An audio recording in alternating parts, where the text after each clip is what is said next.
ఇప్పుడు ఈరోజు టమాటా పచ్చిమిరపకాయలు పచ్చడి చేసుకుందాం. చాలా సింపుల్గా తొందరగా అయిపోతుంది. ఇంట్లో ఏం కూరలు కారంగా తినాలన్నప్పుడు సింపుల్. పచ్చిమిరపకాయలు వాళ్ళని కొన్ని తీసుకున్న పచ్చిమిరపకాయలు బట్టి కారం ఎక్కువగా ఉన్నాయి కాబట్టి దాంట్లో టమాటాలు, కొంచెం జీలకర్ర వేసుకుంటే టేస్ట్ బాగుంటుంది. ఇష్టం లేని వాళ్ళు స్కిప్ చేయొచ్చు. దీనికి సరిపడా ఆయిల్ అంతే.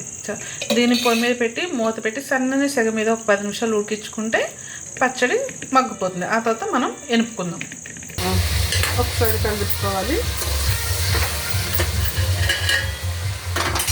దీనికి కొంచెం చింతపండు మళ్ళీ మూత పెడితే 5 నిమిషాలు మగ్గించుకుంటే సరిపోతుంది. టమాటా పచ్చిమిరపకాయలు చక్కగా మగ్గిపోయినాయి. ఇప్పుడు ఇందులో సరిపడా ఉప్పు వేసుకొని, మిక్సీ ఉంటే మిక్సీలో వేసేసుకుంటాం, రోల్ ఉంటే రోట్లో నూరుకోవాలి.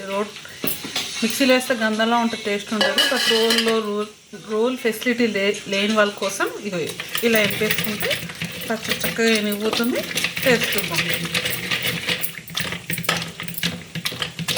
కాకపోతే కొంచెం టైం పడుతుంది, శ్రమ ఫిజికల్గా, బట్ టేస్ట్ బాగుంటుంది.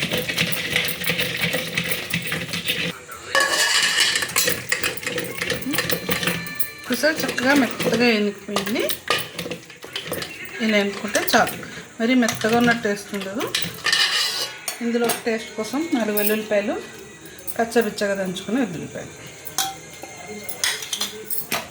మరి ఇంకొకసారి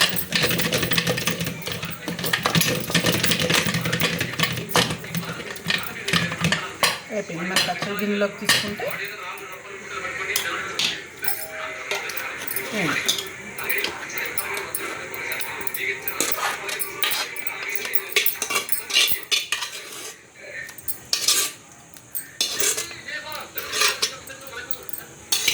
టమాటా పచ్చడి రెడీ.